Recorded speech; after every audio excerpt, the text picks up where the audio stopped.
Welcome and thanks for joining us on this edition of News 2. I'm Sandra Gamansing. Topping our newscast tonight, federal and local military along with government and private agencies all participating in a two-day all hazards workshop hosted by the National Guard for the third time. The entities are pooling their resources to make sure they're prepared if disaster strikes. News 2's Erica Parsons has the story.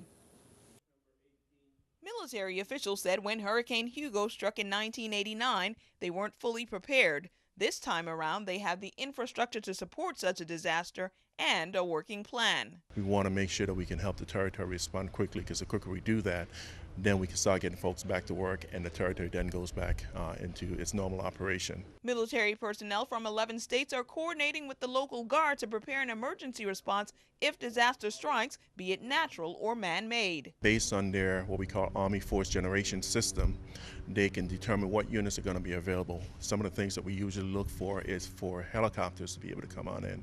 We also look for hospitals that we can deploy to support the territory. We look for logistics as well as engineers that can come on in and assist. The Guard's response could be affected if their soldiers are hurt in the disaster, but their planning takes that into consideration. The territory has close to 1,000 soldiers who will be backed up by their national counterparts if the need arises. The workshop's focus includes identifying gaps during and after any emergency. We have 2 airports, but they're very limited in what they can handle. We don't know the challenge that will be associated after disaster, especially in St. Thomas. But by having an airspace manager here, we can now coordinate Department of Defense aircraft, bringing in emergency supplies and relief. The All Hazards Workshop gives the stateside military a chance to learn the terrain and challenges the VI possesses before a disaster, while at the same time introducing the 2 groups. We want them to meet the local interagency partners from Justice, who will have to deal with any mortuary affairs issues.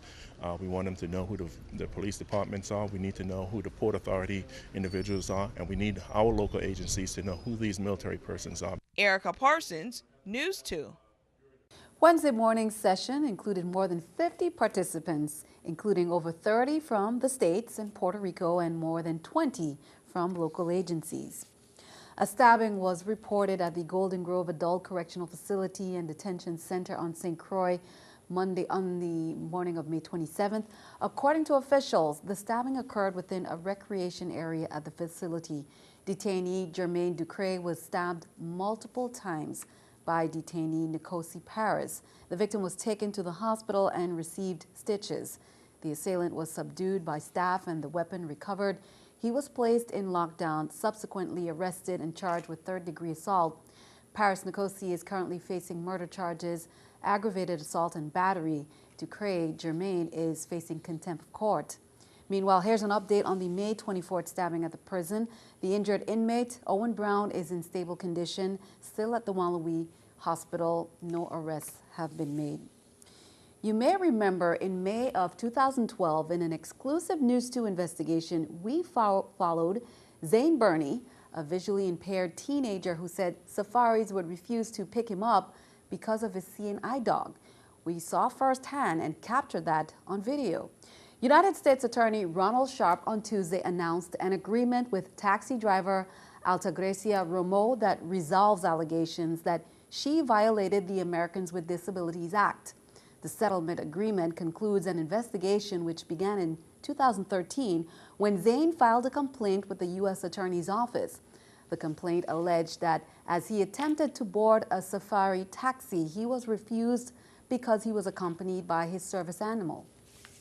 Ms. Romo paid a $1,000 damage award to Mr. Burney and will pay a $1,000 civil penalty to the United States. The U.S. Attorney's Office will be offering ADA training in conjunction with the Disability Rights Center of the Virgin Islands and the Virgin Islands Taxi Cab Commission.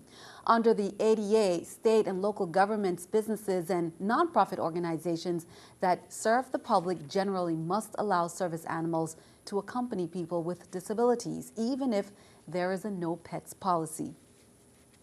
District Court Judge Curtis Gomez sentenced Leal Morton Benjamin Jr., Abin Marrero Jr., and Michael Samuels, each to 121 months in prison. On October 5th, 2013, Benjamin, 50, Marrero, 34, and Samuels, 39, were convicted. According to evidence from a time unknown, But continuing to October 2011, Benjamin, Marrero, and Samuels conspired to smuggle cocaine through the Cyril Lee King Airport to Atlanta, Georgia. Benjamin and Marrero were employees of the Virgin Islands Port Authority's Maintenance Division. On October 22, 2011, a co-conspirator was arrested in Atlanta, Georgia, after arriving on board a flight from St. Thomas in possession of 7 kilos of cocaine in his carry-on suitcase. He agreed to cooperate with the government, and that resulted in the apprehension of another co-conspirator, Jace Edwards, who was found guilty in a separate trial and is awaiting sentencing. Police on St. Thomas are investigating 2 recent robberies and a burglary. They said at least 2 suspects used an unknown tool to drill into the wall of Gems and Gold Corner jewelry store to gain entry. Police were notified of the break-in just after 3 a.m. on May 28th. The store managers told police they secured their business and went home. Police are now reviewing the surveillance tapes in the area. Owner said 2 masked men, one carrying a handgun, walked into Nidal Grocery just after 8 p.m. May 24th and took an undisclosed amount of money from the cash register, a black wallet, and a black Samsung mobile phone. There were 2 persons inside the store, and the suspects told them to get on the ground, and then they fled, according to reports. Also on May 24th, police were dispatched to Frenchtown about 12:30 p.m., where 2 female victims said they were sitting outside when they were approached by a male suspect who snatched a handbag from one of the women before fleeing the area on foot. The Virgin Islands Water and Power Authority is issuing an alert. According to calls received from customers, they say an individual is misrepresenting himself as an employee of WAPA and asking to speak with the residents about lowering their monthly utility bill. Executive Director Hugo Hodge Jr. wants all residents to know that all WAPA employees and contractors are issued photo identification cards and must have them visible when working on behalf of the authority. Hodge noted that while WAPA has recently established the VI Energize business unit, which may conduct energy assessments on homes, but they are done only upon request of the customer. Hodge said reports should be made to the Virgin Islands Police Department. Well, Crime Stoppers reminds you that there is a number you can call if you have any information that can assist police in their investigations. Remember, you can earn a cash reward in the process. Well, police continue to investigate a cold case on St. Croix. On Monday, November 5th, 2012, about 2 p.m., police were dispatched to East Scenic Road, where they discovered an unresponsive male lying in a grassy area. The male was later identified as 16-year-old Emery Christopher of Estate Mount Pleasant. When found, he was fully dressed, wearing a black shirt, blue jeans, white ankle socks, and black sneakers. He was last seen in the Lorraine Village Mutual Homes housing area. Help police find who was responsible for this young man's death. His family and friends need closure. On St. John on May 18, 2014, police received a report of a burglary that occurred between 2 p.m. and 4 p.m. that same day at 259 Estate Enide. The complainant reported that someone entered the apartment through a window and stole a large amount of money while they were out, only for 2 hours. On St. Thomas, police continue to investigate another cold case. On Friday, September 7, 2012, at 10:30 p.m. in the Anna's Retreat area, a male identified as 30-year-old David Payne was found lying motionless and unresponsive near the entrance to his residence. Mr. Payne died from multiple gunshot wounds. Submit information on these or any other crimes by calling 1-800-222-TIPS or by texting USVI plus your message to crimes at 274-637. Remember, if your anonymous tip leads to an arrest or the recovery of stolen property, illegal drugs, or weapons, you will receive a cash reward to be paid according to your instructions. The minimum reward for the arrest of a homicide suspect is $1,500. For an assault suspect, it is $900. For a fugitive, it is $347. President Obama used his commencement address at the U.S. Military Academy to give a vision of how he wants to shift the focus of U.S. foreign policy. Craig Boswell has more details from the White House. Class of 2014, dismissed! President Obama told the newly commissioned officers from the U.S. Military Academy their class will be different from those that came before them. You are the first class to graduate since 9/11, who may not be sent into combat in Iraq or Afghanistan. Their graduation comes one day after the president announced a near-complete drawdown of U.S. forces in Afghanistan by the end of his term. Our reduced presence there allows us to more effectively address emerging threats in the Middle East and North Africa. President Obama wants to see more collaboration with international partners, so he's calling on Congress to approve $5 billion to help other countries with counterterrorism operations. We must shift our counterterrorism strategy, drawing on the successes and shortcomings of our experience in Iraq and Afghanistan, to more effectively partner with countries where terrorist networks seek a foothold. Some of the money from the new fund could help the opposition in Syria in its fight against dictator Bashar al-Assad. Some Republican lawmakers were dismissive of the president's speech, calling it nice words, but saying it lacked concrete steps to address current conflicts around the world. Greg Boswell, CBS News, the White House. Meanwhile, keeping our eye on the economy, first a recall, now a lawsuit. Wolverine Packaging is being sued for $25,000. A college student claims she was hospitalized with an E. coli infection linked to the Detroit's company beef recall. Last week, Wolverine recalled 1.8 million pounds of ground beef that may be contaminated with E. coli. Officials say 4 people in 11 states became ill. Here's the New York Stock Exchange with our stock market watch. The Dow, Nasdaq, S&P all down. The Dow 42, Nasdaq 11, S&P 2. Coming up on News 2, an air pollution alert is out for the territory because of dust from the Sahara Desert in Africa. The dust causes the skies around the Virgin Islands to be hazy, which reduces the visibility and results in poor air quality. More details to come. We'll be right back.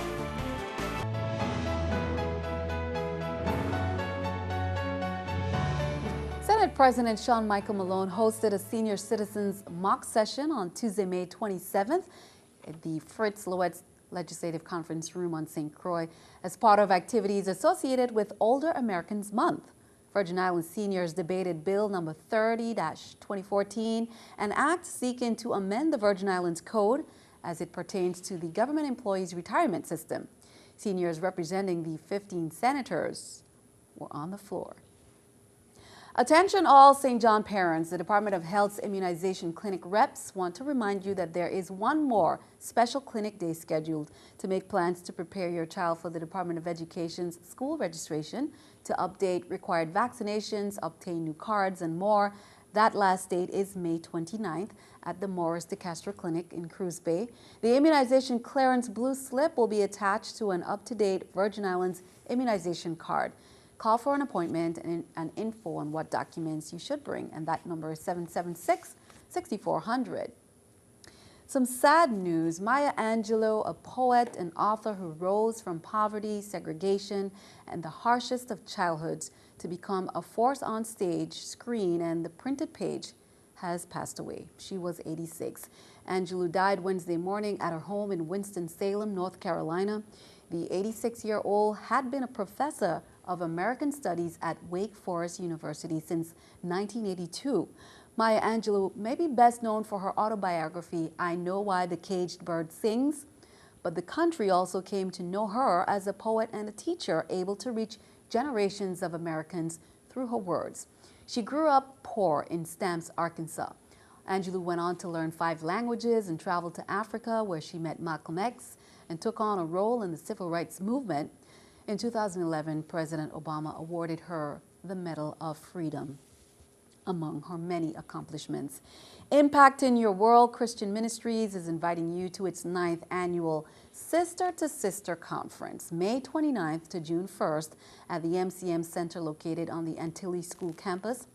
Now, the conference features guest speakers Cynthia Thompson, wife of former NBA star Billy Thompson and founder of Eternal Change based in Florida, along with Denise Walker, a community activist and professional dancer from Bold as a Lion in Georgia. Guest artists Peter Sagnia and Kishma Ramo will perform that Saturday night with the Praise Explosion concert that's also taking place on May 31st at 7 p.m. featuring Derek Tavernier, Naomi Toussaint Williams, Dr. Carl Whittaker, Gloria Gums, and New Dimension Kingdom dancers from Anguilla, the Georgia Dancers, Fourth Dimension, IYWCM Praise Dancers, and much, much more. Organizers say the 7th annual Reef Jam raised about $15,000 this past year. The St. Croix community turned out in record numbers Sunday to support the event. There was live entertainment and lots of fun activities. Nonprofit organizations and government agencies also taught attendees about the importance of reef conservation and preserving paradise. The reef is very important to our economy, it's important to our tourism, it's important to our fisheries, it's important to us just for our personal enjoyment and our livelihood. So it's really important that we celebrate the reef, that we all come together and, support a cause for marine education and conservation here on our island. All the money raised at Reef Jam stays here on St. Croix. We do free public snorkel clinics. We have our Reef Responsible Restaurant program. We have hiking through the mangroves. We do bio trips. Tan takes on trash. We flash mob the beaches. We do a lot of really wonderful things with the money that's raised from Reef Jam every year, and I'm privileged and blessed to be able to help in that way. Good job. Well, just a reminder, Vitima will be hosting the annual All Hazards Preparedness Expo from May 29th to the 31st. The theme is Train, Prepare, Respond. And here are the dates. On Thursday, May 29th from 11 a.m. to 6 p.m. it's at Tutu Park Mall, St. Thomas. Friday, May 30th from 10 a.m. to 3 p.m. at Cruise Bay, St. John. And Saturday, May 31st from 10 a.m. to 3 p.m. at the National Park Service in Christiansted, St. Croix. The Virgin Islands is vulnerable not only to flooding and hurricanes, but also to no-notice events such as earthquakes, tsunamis, wildfires, and man-made disasters. The expo brings together government departments and agencies, non-government organizations, and local businesses that will provide the community with information. Do you suffer from allergies or respiratory ailments? Well, take note. DPNR has issued an air pollution alert for dust from the Sahara Desert in Africa. The dust causes the skies around the Virgin Islands to be hazy, which reduces the visibility and results in poor air quality. As a result of the dust storms and a rise in warm air, the sand rises above the desert. Sandy dust particles are transported from the North African desert westward over the Atlantic Ocean across the Caribbean. While this haze may not be an immediate threat, persons with allergies or respiratory ailments should take precautions. Well, speaking of which, your News 2 AccuWeather forecast is coming up next.